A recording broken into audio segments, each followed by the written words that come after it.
तो राष्ट्रवादी कांग्रेस पार्टी की लोकसभा सांसद सुप्रिया सुले ने ये संकेत दिए हैं कि अगले 15 दिनों के अंदर 2 राजनीतिक धमाके होंगे। क्या हो सकता है बड़ा बदलाव? क्या है महाराष्ट्र की राजनीति की बड़ी खबर? देखते हैं अंदर की बात में। राष्ट्रवादी कांग्रेस पार्टी ने लोकसभा सांसद सुप्रिया सुले ने ये संकेत दिया है कि अगले 15 दिनों के अंदर 2 राजनीतिक धमाके होंगे। उन्होंने कहा कि इनमें से एक धमाका दिल्ली और दूसरा महाराष्ट्र में होगा।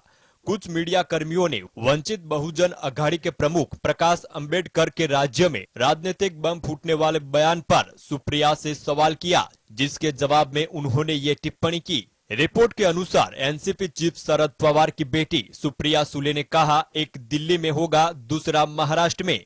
हालांकि उन्होंने इससे आगे कुछ नहीं कहा। बीते कुछ समय में एनसीपी नेता और शरद पवार के भतीजे अजित पवार की बीजेपी से करीबी की खबरें तेजी से फैल रही है। अजित पवार के अगले राजनीतिक कदम को उनकी बीजेपी से निकटता की अटकलों पर सुले ने कहा, किसी भी घटनाक्रम के लिए मेरे भाई को जिम्मेदार ठहराया जाता है। हर कोई उस सिक्के की बात करता है जिसकी बाजार में मांग होती है। Bureau report. बात करेंगे देश में चीनी उत्पादन के लिए। देश में चीनी उत्पादन चालू वर्ष में 15 अप्रैल तक 6% घटकर 3 करोड़ 11 लाख टन रहा। इस गिरावट का मुख्य कारण महाराष्ट्र में उत्पादन घटना है। देश में चीनी उत्पादन की दर में बड़ी गिरावट दर्ज। देखिए रिपोर्ट अंदर की बात में। देश में चीनी उत्पादन चालू विपणन वर्ष में 15 अप्रैल तक 6% घटकर 3 करोड़ 11 लाख टन रहा। इस गिरावट का मुख्य कारण महाराष्ट्र में उत्पादन घटना है। उद्योग संगठन इस्मा ने मंगलवार को यह जानकारी दी है। विपणन वर्ष 2021-22 की समान अवधि में चीनी उत्पादन 3 करोड़ 28.7 लाख टन हुआ था। चीनी विपणन वर्ष अक्टूबर से सितंबर तक चलता है। भारतीय चीनी मिल संघ के आंकड़ों के अनुसार देश में चीनी के दूसरे सबसे बड़े उत्पादक राज्य उत्तर प्रदेश में चीनी का उत्पादन चालू विपणन वर्ष में 1 अक्टूबर 2022 15 अप्रैल 2023 तक बढ़कर 96.6 लाख टन हो गया।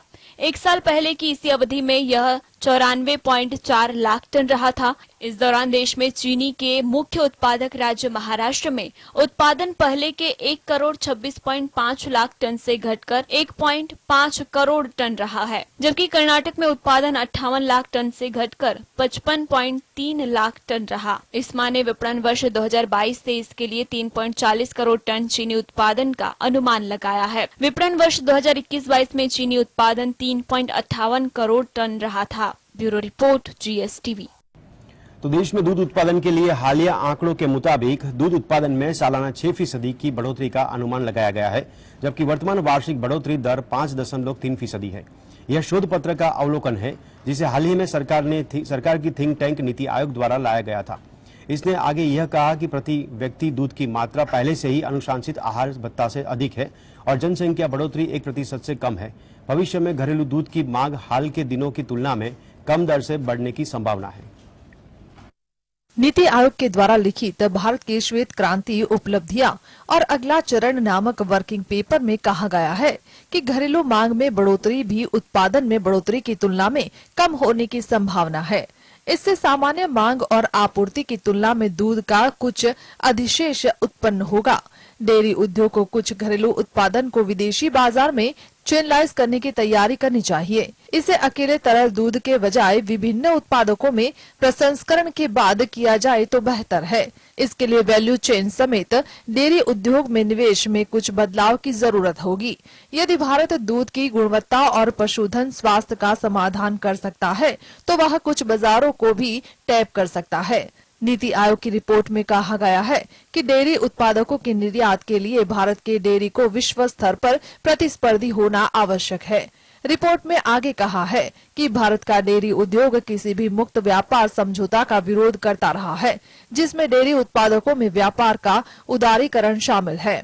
हालांकि अगर हमें देश में भविष्य के अधिशेष दूध के निपटान के लिए विदेशी बाजारों पर कब्जा करना है तो हमें निर्यात प्रतिस्पर्धी होना चाहिए।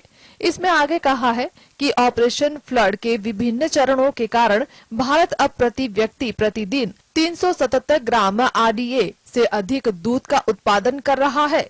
वैश्विक उत्पादन के 1/4 के साथ देश पहले ही दुनिया में दूध के सबसे बड़ा उत्पादक के रूप में उभरा है। लेकिन डेयरी उत्पादकों के वैश्विक निर्यात में भारत की हिस्सेदारी बहुत कम है। वर्ष 2021 में विश्व डेयरी निर्यात का मूल्य 63 बिलियन डॉलर था, जबकि भारत का निर्यात केवल 392 मिलियन डॉलर था। Bureau report, GSTV। तो पाकिस्तान, श्रीलंका जैसे देशों को अपने कर्ज के जाल में फंसा लेने वाला चीन भी अब आर्थिक मंदी की चपेट में जाता दिख रहा है। जी हां, पाकिस्तान तो छोड़िए, क्या अब चीन की भी आर्थिक तंगी का करेगा सामना? ड्रैगन के राज्यों का कर्ज अगर आप जानेंगे तो चौंक जाएंगे। देखते हैं स्पेशल रिपोर्ट अंदर की बात। दुनिया की सबसे बड़ी अर्थव्यवस्था बनने की ओर अग्रसर चीन भी अब आर्थिक संकट का सामना कर रहा है। वहाँ के कई राज्यों पर कर्ज उसके सकल घरेलू उत्पादक GDP का लगभग 44% हो गया है। राज्य सरकारों पर लगभग 5.14 लाख करोड़ डॉलर का बकाया है। इतनी रकम को यदि रुपए में आंका जाए तो ये कर्ज खरबों रुपए का होगा। रिपोर्ट के मुताबिक चीन की 31 राज्यों पर 782 लाख करोड़ रुपए का कर्ज हो गया है और वहाँ व्याप्त आर्थिक मंदी के पीछे की बड़ी वजह कोरोना महामारी के चलते बिगड़े हालात बताए जा रहे हैं। आर्थिक मंदी और जमीन की बिक्री से मिलने वाले राजस्व में आई कमी के कारण चीन में प्रांतों और स्थानीय सरकारों को शर्मनाक स्थिति का सामना करना पड़ा है। चीन की इस नीति को लेकर आर्थिक विशेषज्ञ समझ नहीं पा रहे हैं कि वो किस दिशा में जा रहा है। वहीं चीन के साथ अपनी दोस्ती को हिमालय जितनी अटूट बताने वाले पाकिस्तान में आर्थिक संकट के चलते कोहराम मचा ही हुआ है। Bureau report, GSTV। अच्छी बात है कि भारत समग्र विश्व में 5वीं सबसे बड़ी अर्थव्यवस्था है, पर आपको जानकर हैरानी होगी कि भारत में प्रति व्यक्ति आय अंगोला से भी कम है।